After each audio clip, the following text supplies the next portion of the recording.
Donc, nous poursuivons sur notre enseignement désert, le lieu de mort. Donc, nous avions pris pour ce thème, nous avions pris le passage d'Exode, chapitre 13, Exode chapitre 13, versets 17 à 18, Exode chapitre 14, versets 10 à 12, où il est fait mention, Exode chapitre 13, versets 17 à 18. Prenons nos Bibles. Il est écrit: lorsque le Pharaon laissa partir le peuple le peuple, Dieu ne le conduit point par le chemin du pays des Philistins, quoique le plus proche. Car Dieu disait, le peuple pourrait avoir du regret en voyant la guerre et retourner en Égypte. Mais Dieu fit faire un détour au peuple par le chemin du désert, vers la mer des Jonques. Les Israélites montèrent tout équipés hors du pays d'Égypte.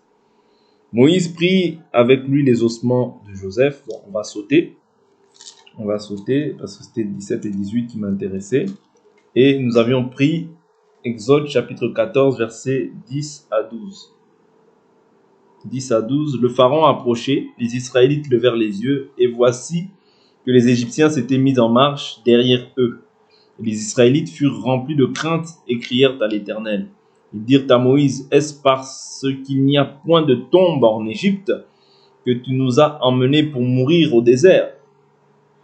Que nous as-tu fait en nous faisant sortir d'Égypte? N'est-ce pas là ce que nous te disions en Égypte? Laisse-nous servir les Égyptiens, car mieux vaut pour nous servir les Égyptiens que de mourir au désert. Okay? Nous voyons en fait ici l'incrédulité qui se manifeste. Okay? L'incrédulité qui se manifeste, c'est-à-dire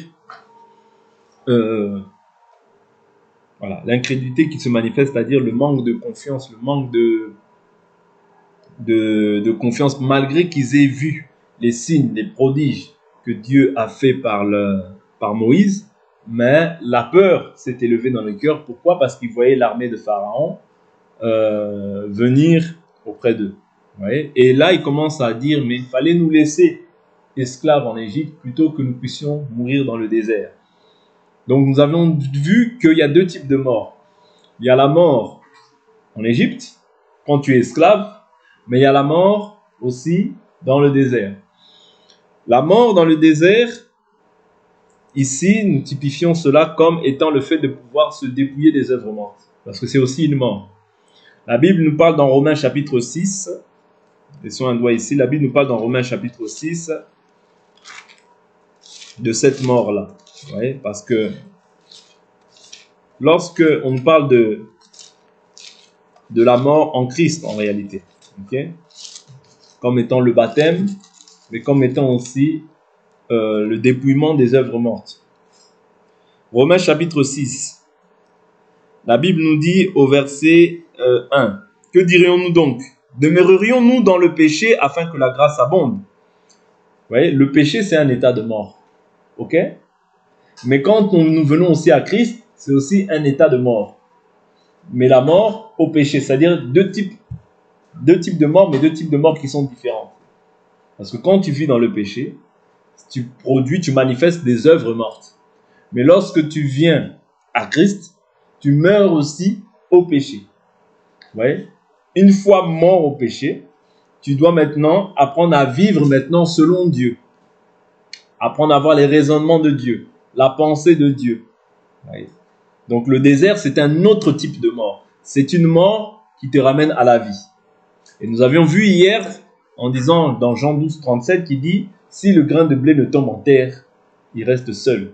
Mais s'il meurt, il porte beaucoup de fruits. » C'est-à-dire que pour porter du fruit, il faut d'abord mourir. Et cette mort-là se manifeste dans le désert. Pourquoi dans le désert? Parce que c'est dans le désert qu'on va t'enseigner à vivre. C'est dans le désert qu'on va t'apprendre comment vivre et comment maintenant penser comme Dieu veut. Et non pas comme toi tu veux. Vous voyez? C'est-à-dire ça, c'est aussi une mort qui doit se manifester, mais c'est tout au niveau de ton corps. C'est-à-dire cette mort-là ne sera peut-être pas physique, mais ce sera une mort spirituelle. Ok?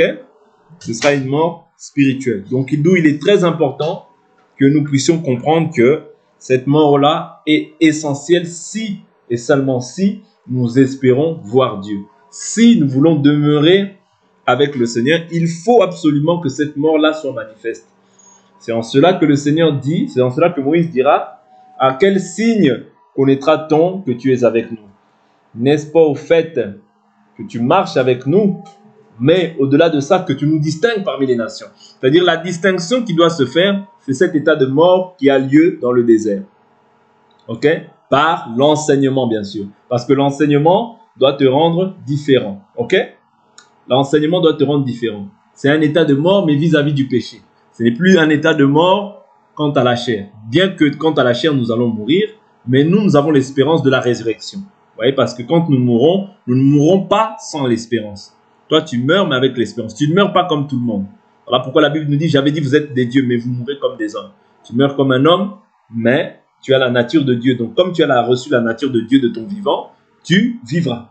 Vous voyez? Comme tu as cette assurance que tu as reçu Dieu de ton vivant, tu vivras éternellement. Okay? Donc, toi, en réalité, tu vas te reposer de tes œuvres. Romains chapitre 6. Que dirons-nous donc? Demeurerons-nous dans le péché afin que la grâce abonde? Donc, le péché, c'est un état de mort. Certes, non. Nous qui sommes morts au péché. Vous comprenez? Ici, c'est la mort, quoi? Au péché.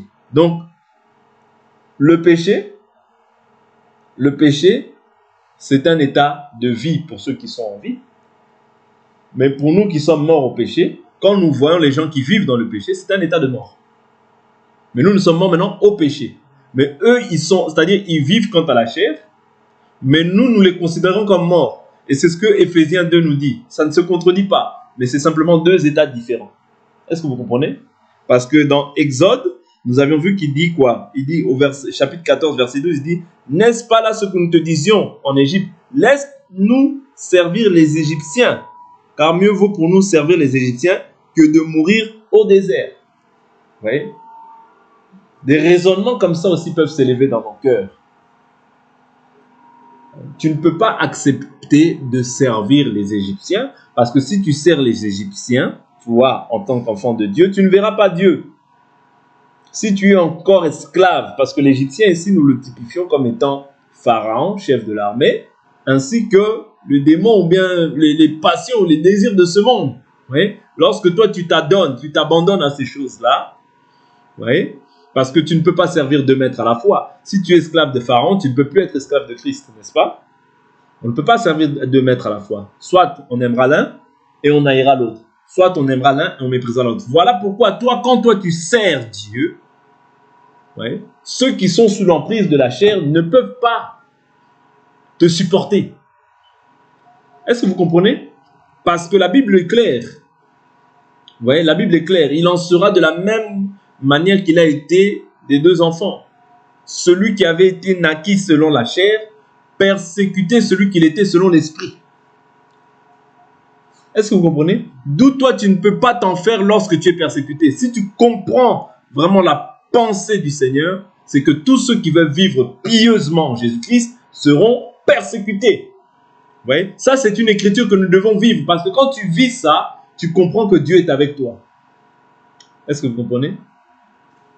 Parce que dès lors où Israël n'a plus voulu bénéficier des bienfaits de Pharaon, dès lors où Pharaon s'est rendu compte qu'Israël n'aura plus les services des Israélites, il a déployé toute son armée.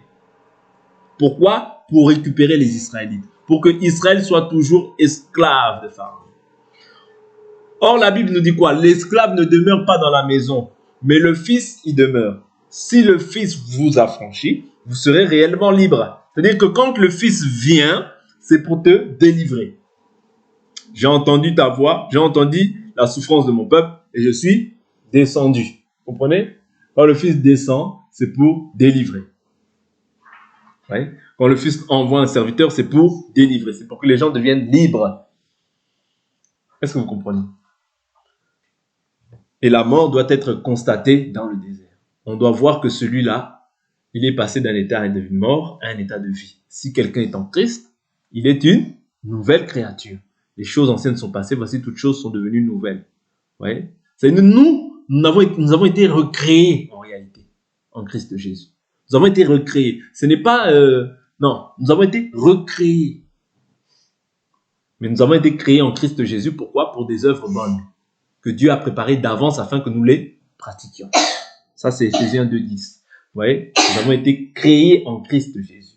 C'est-à-dire, toi que tu es là, que tu vois là, quand tu acceptes Jésus, bien, spirituellement, bien sûr, ces choses-là ont été faites dans le passé, depuis l'éternité. Tu as été créé en Christ Jésus pour des œuvres bonnes.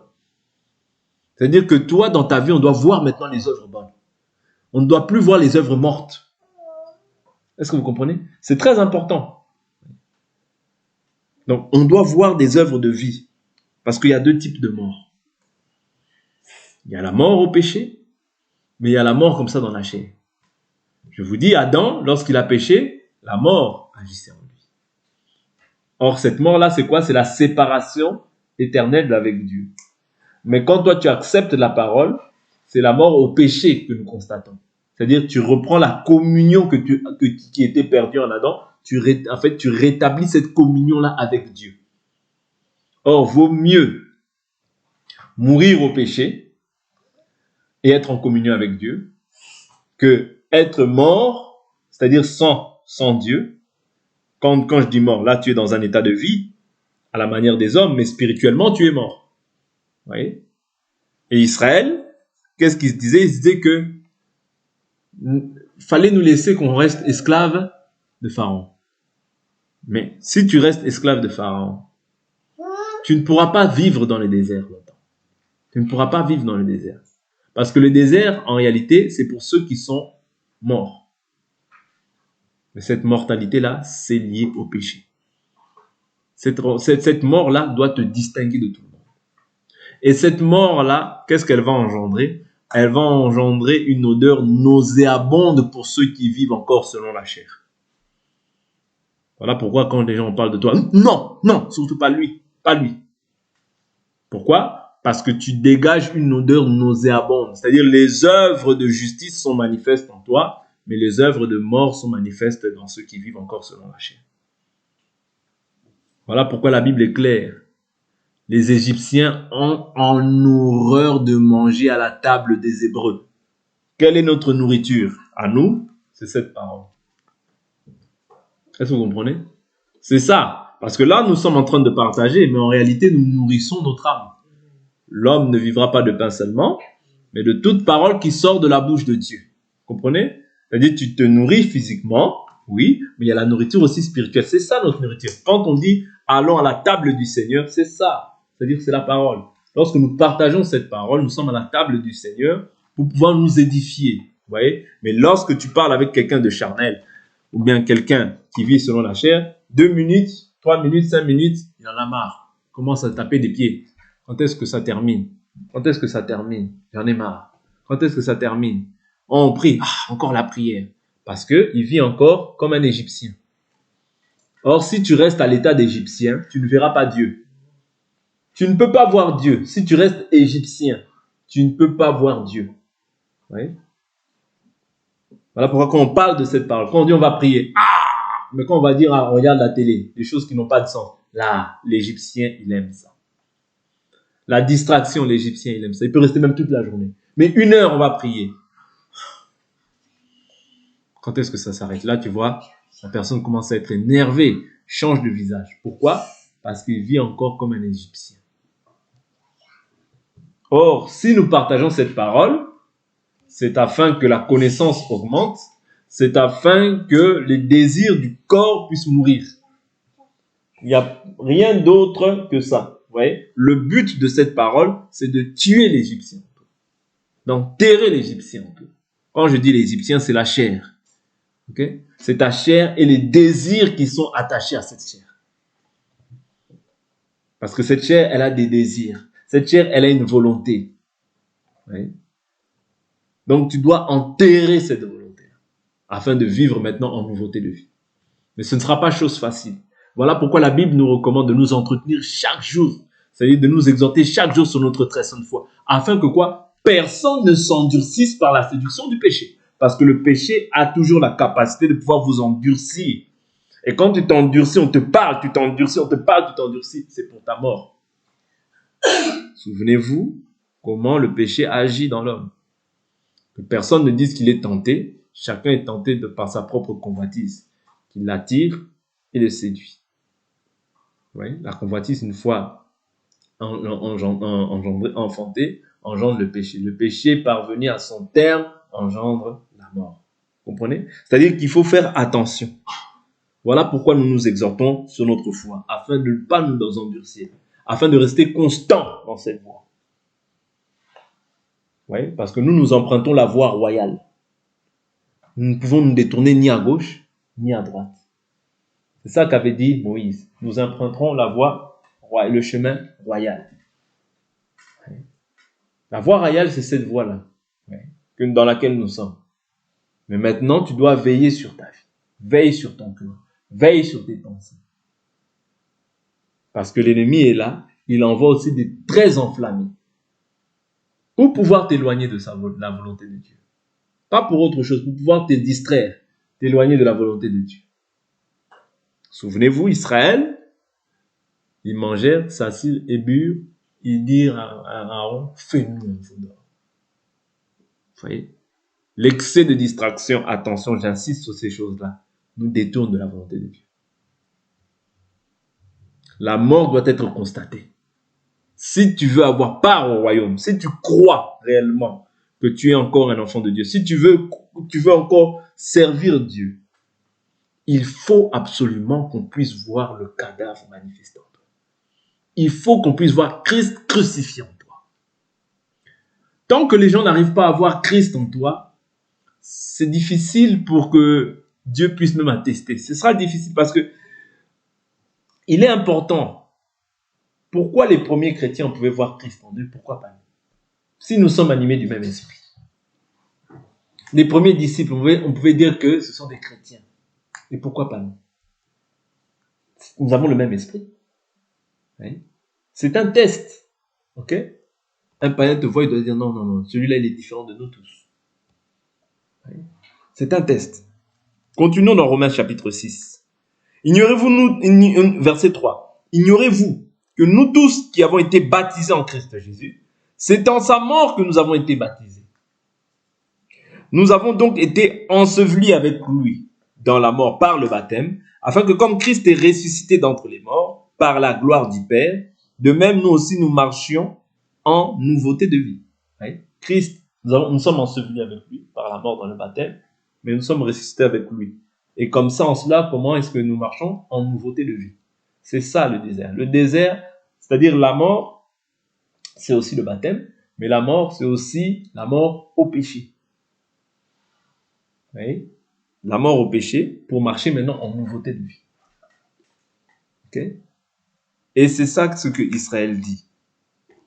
Oui. Israël dit, ils dirent à Moïse, est-ce parce qu'il n'y avait point de tombe en Égypte que tu nous as emmenés mourir au désert? Oui. Que nous as-tu fait en nous faisant sortir d'Égypte? N'est-ce pas là ce que nous te disions en Égypte? Laisse-nous servir les Égyptiens. J'ai dit, tu ne peux pas servir 2 maîtres à la fois. C'est impossible. Oui. Laisse-nous, car mieux vaut pour nous servir les Égyptiens que de mourir au désert. Le désir que tu dois avoir lorsque tu es dans cette marche en Christ, ou bien dans le désert, comme tu veux l'interpréter, c'est réellement, la Bible nous dit, examinez-vous chaque jour pour voir si vous êtes encore dans la foi.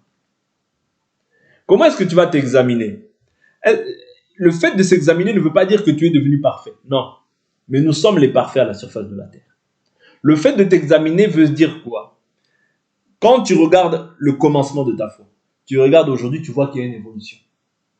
Tu regardes dans 2-3 semaines, tu vois qu'il y a encore une évolution. Peut-être des choses que tu n'arrivais pas à faire. Et aujourd'hui, tu te dis non, ça maintenant, je sais que j'ai dépassé ça. Vous comprenez? Il faut qu'il y ait une évolution dans notre vie. C'est important. Oui. Même pour ta foi personnelle, c'est important. Il faut que tu te dises que non, j'arrivais peut-être pas à pardonner hier, mais aujourd'hui, j'arrive à le faire. J'arrivais peut-être pas à marcher, à à manifester l'amour, mais aujourd'hui, j'arrive à le faire. Le fruit de l'esprit, en tout cas, je sais que j'ai acquis l'amour. Je sais que j'ai acquis la bonté. Je sais que j'ai acquis, vous voyez, c'est-à-dire que c'est comme tu cours en agissant ainsi. Tu cours pour, pour gagner le prix de la course. Quand tu agis ainsi, tu cours bien. Parce que Paul dit, je cours non pour battre de l'air. Oui. Je cours non pour battre de l'air. C'est-à-dire, il est dans une course, mais pas une course envers quelqu'un. Non, il traite durement sa chair. C'est-à-dire, il s'examine, il marche selon la parole, essayant de ne plus regarder ce qui est en arrière, mais regardant, en fait, le prix de la course qui est Christ. Parce que c'est lui qui va nous récompenser. Vous voyez? C'est-à-dire qu'il faut absolument que quand tu es dans cette marche, que tu t'examines pour voir est-ce qu'il y a des choses encore qui ne sont pas bonnes dans ma vie et comment est-ce que je dois régler ces choses. Est-ce que je suis vraiment dans la volonté de Dieu? Vous comprenez? C'est très important parce que en t'examinant, c'est ça qui va en fait te permettre de dire ah, j'étais là, j'avais fait ça, avant j'étais dans tel niveau, mais maintenant je sais que ça, j'ai acquis cette chose. Israël, là, ils étaient encore en Égypte, donc ils avaient encore la mentalité égyptienne. Mais en fait, même quand ils étaient dans le désert, le cœur se révèle toujours. Quand ton cœur n'est pas entier pour Dieu, il va être entier pour autre chose. Il faudrait que nous, notre cœur soit entier pour Dieu. C'est-à-dire que c'est ça, servir Dieu, c'est être entier pour lui. Quand tu sers Dieu, il faut maintenant que ton cœur s'affectionne aux choses d'un coup. Ouais. Et l'affection ne vient pas de manière instantanée. Non. L'affection, je vous ai toujours dit, c'est un exercice, la piété. Ouais. Voilà pourquoi Paul dit, exerce-toi à la piété. Et la piété, c'est les différentes règles que Dieu met à la disposition des chrétiens pour qu'ils puissent s'affectionner et s'attacher davantage aux choses d'en haut. Vivre la sanctification, ça fait partie de la piété. Méditer la parole, toutes ces choses-là sont comprises dans la piété. Parce que c'est par cette parole que nous devenons saints. Parce que la Bible dit, sanctifie-les par la vérité, ta parole est la vérité. Vous comprenez? Dire que nous avons besoin de méditer cette parole afin qu'elle habite en nous en abondance et que nous sachions en fait la volonté de Dieu. Parce que la parole en fait détient les conseils de Dieu. Et les conseils de Dieu te permettent de marcher selon la volonté de Dieu. Est-ce que vous comprenez? C'est pourquoi si quelqu'un a cette parole, la Bible nous dit que la parole du Christ habite en vous dans toute sa richesse.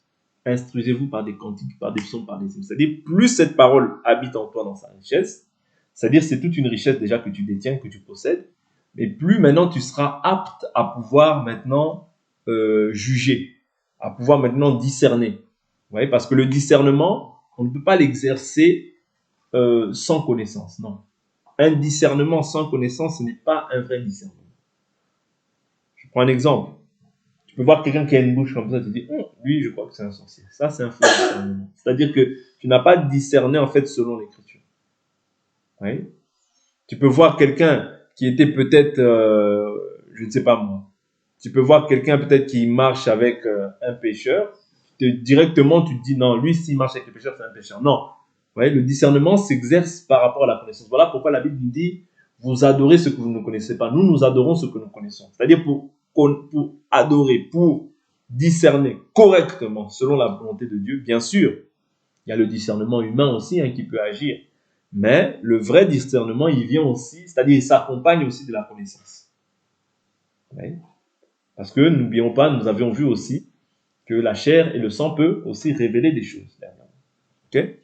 Donc c'est très important d'aspirer aussi à cette connaissance. Israël, bien qu'ils avaient vu les miracles, bien qu'ils avaient vu la grandeur de Dieu, mais tous ces miracles-là, face à l'épreuve, n'ont pas permis qu'ils puissent en fait garder ce que Dieu avait fait, mais ils ont regardé en fait avec les yeux humains. Ouais. Bien que Dieu avait fait les prodiges, bien que Dieu avait fait les miracles, mais ils ont été encore incrédules face à l'épreuve. Voilà pourquoi quand quelqu'un croit simplement par rapport aux miracles, c'est très dangereux. Parce que les miracles, tous ceux qui ont cru par rapport aux miracles seulement, mais qui n'ont pas été attirés par la parole, vous allez voir que fin des fins, en fait, ils font naufrage. Luc chapitre Jean, plutôt, je crois que c'est Jean, où Jésus dit l'heure vient maintenant où il faut manger la chair et le sang. Tous les disciples sont partis. Oui. Mais quand c'était les temps des miracles, tous ils disaient, ah Seigneur, les démons nous sont soumis en ton nom. Oui. Il dit non, Seigneur, il dit non. Ne vous inquiétez pas, ne vous souciez pas de ce que les démons vous soient soumis au moment, mais souciez-vous de ce que votre nom est inscrit dans le royaume des cieux. Comprenez? Donc il y a des choses qui sont prioritaires dans la vie chrétienne. Et la chose qui est prioritaire, c'est que ton nom soit inscrit dans le royaume des cieux. Mais secondement, que tu persévères dans ce désert. Et la persévérance, plus tu persévères, plus tu es transformé dans la même image. Ouais? Plus tu es transformé dans la même image que notre Seigneur. Ouais? Plus tu haïs le mal. Ouais? C'est ça en fait. Être chrétien, c'est ça. C'est-à-dire que c'est toute une idéologie. Ouais? C'est un style de vie. C'est pas pour rien que quand on dit que tu es sanctifié, tu es mis à part pour ton Dieu. Être mis à part, c'est avoir un style de vie qui peut peut-être déranger, mais néanmoins qui plaît à Dieu. Oui. Je prends toujours Romains 6. Romains 6, je suis au verset 5. La Bible nous dit, en effet, si nous sommes devenus une même plante avec lui par la conformité à sa mort, nous le serons aussi par la conformité à sa résurrection. Vous voyez? Nous sommes devenus comment? Une même plante par la conformité à sa mort. Vous voyez? Nous le serons aussi par la conformité à sa résurrection. Nous savons que notre vieille nature a été crucifiée avec lui. Ok? Afin que ce corps de péché soit réduit comment? À l'impuissance. Et que nous ne soyons plus esclaves du péché. Car celui qui est mort est quitte du péché. C'est-à-dire, dès lors où toi tu es mort, tu es quitte du péché. Entre toi et le péché, il n'y a plus de rapport. Il n'y a plus de rapport parce que n'oubliez pas, la Bible nous dit, le prince de ce monde vient, il n'y a rien de lui en moi. En toi, il n'y a plus le péché. Pourquoi? Parce que toi, tu marches par l'esprit. Tu ne marches plus par la chair. Tu ne marches plus par la chair. Tu marches par l'esprit parce que tu es un enfant de Dieu. Marcher par l'esprit, c'est quoi? Marcher par la parole. Tout simplement. Ne te tracasse pas, oh l'esprit, non. Marcher selon la parole, c'est ça, marcher par l'esprit. Je fais telle action. Qu'est-ce que dit la parole par rapport à cette action? Je pose telle action. Qu'est-ce que la parole dit par rapport à cette action? Oui. C'est ça, être agréable au Seigneur. Je pose une action avant de poser l'action. Maintenant, est-ce que c'est moi qui vis? Non, c'est plus toi qui vis. Ta vie t'appartient, oui ou non? Non, ta vie ne t'appartient plus. Elle appartient à Dieu, n'est-ce pas? Si elle appartient à Dieu, ça veut dire que tu as donné ta vie à Dieu. Ok? C'est-à-dire, ce n'est plus toi qui dirige ta vie. Ce n'est plus toi qui dirige tes pas. C'est Dieu qui les dirige. Mais maintenant, comment est-ce que dirige? Dieu maintenant a mis sa parole. Tu aimes Dieu, tu observes. Tu aimes Dieu, tu suis. Plus tu suis, plus l'état de mort se manifeste en toi. Plus tu es étranger au monde. Voilà pourquoi quand on te vend dignité, ils sont bizarres. Ils ne sont pas comme nous. Oui. C'est-à-dire Dieu fait rayonner sa gloire sur ta face. Est-ce que vous connaissez? Plus tu te sanctifies, plus tu te sanctifies. La Bible dit si quelqu'un se sanctifie, il serait un vase déjà noble. Plus tu deviens maintenant un vase utile, c'est-à-dire tu deviens maintenant utile pour le Seigneur. Plus tu te sanctifies, plus tu te sanctifies, plus tu deviens maintenant un vase d'honneur pour le Seigneur. Moins tu te sanctifies, tu auras aussi des petits résultats. Est-ce que vous comprenez? C'est-à-dire, la sanctification, c'est un processus. Oui, c'est un processus, n'est-ce pas? Mais tu as déjà reçu cette nature-là, la nature de Dieu. Ok? Donc, plus tu te sanctifies, plus maintenant tu ressembles à Christ. Plus tu deviens étranger pour le monde. Et plus aussi les persécutions vont faire quoi? Vont grandir. Hier, peut-être, c'était une persécution. Aujourd'hui, plus tu grandis, ça va être 2, 3, 4 persécutions. Oui? Parce que le diable t'attaque aussi en fonction de la connaissance que tu as. Est-ce que vous comprenez? Plus tu grandis, plus l'épreuve est grande. Plus tu grandis, plus les combats aussi sont plus grands. Oui. Israël, dès là où ils étaient prêts de sortir de l'Égypte, Pharaon a déployé toute son armée. Mais si Dieu est pour nous, toi, il faut que tu saches que qui sera contre nous. Il faut simplement que tu saches, si Dieu est pour nous, qui sera contre nous? Qui accusera les ennemis de Dieu? Dieu est celui qui les justifie. Pharaon peut déployer toute son armée. Le diable peut déployer toute son armée. Il faut que tu saches toujours que tu as la supériorité parce que celui qui est en toi est plus grand que celui qui est dans le monde. Tu ne peux pas craindre ce que les hommes craignent. Quand les hommes craignent le diable, les démons, les sorciers, toi, tu ne peux plus craindre ça. Si tu crains ça, ça veut dire que tu ne connais pas celui qui est en toi. Ou bien tu négliges celui qui est en toi. Israël, bien qu'ils avaient vu les prodiges, mais comme ils n'avaient pas la connaissance réellement de qui était Dieu, vous voyez, ça faisait que face aux épreuves, ils avaient l'incrédulité. Mais toi, aujourd'hui, qui as la connaissance, tu dois être différent de tout le monde. La connaissance te pousse à ne pas pécher facilement. Parce que tu sais maintenant que ce n'est plus toi qui dirige ta vie. Quand tu as la connaissance, on ne peut plus t'enseigner encore sur le péché, le péché, le péché, le péché. Non. On ne peut plus t'enseigner sur ça. Parce que tu as la connaissance de qui est en toi. C'est-à-dire celui qui a créé le ciel et la terre, il vient habiter en toi. On ne peut plus te prêcher toujours le péché. Le péché, ça c'est le péché, ça c'est le péché. Non. Tu dois savoir ce qui est bon et ce qui est profane. Tu dois savoir ce que Dieu agrée et que ce que Dieu n'agrée pas. Oui, parce que c'est ça le but de la connaissance. On verra désormais la différence entre ceux qui me servent et ceux qui ne me servent pas. Parce que Dieu veut t'utiliser, toi, pour condamner le monde, en fait. Je ne sais pas si vous comprenez. La vraie idéologie, c'est ça. C'est-à-dire, Dieu veut t'utiliser, toi et moi, pour condamner le monde. Je prends un exemple.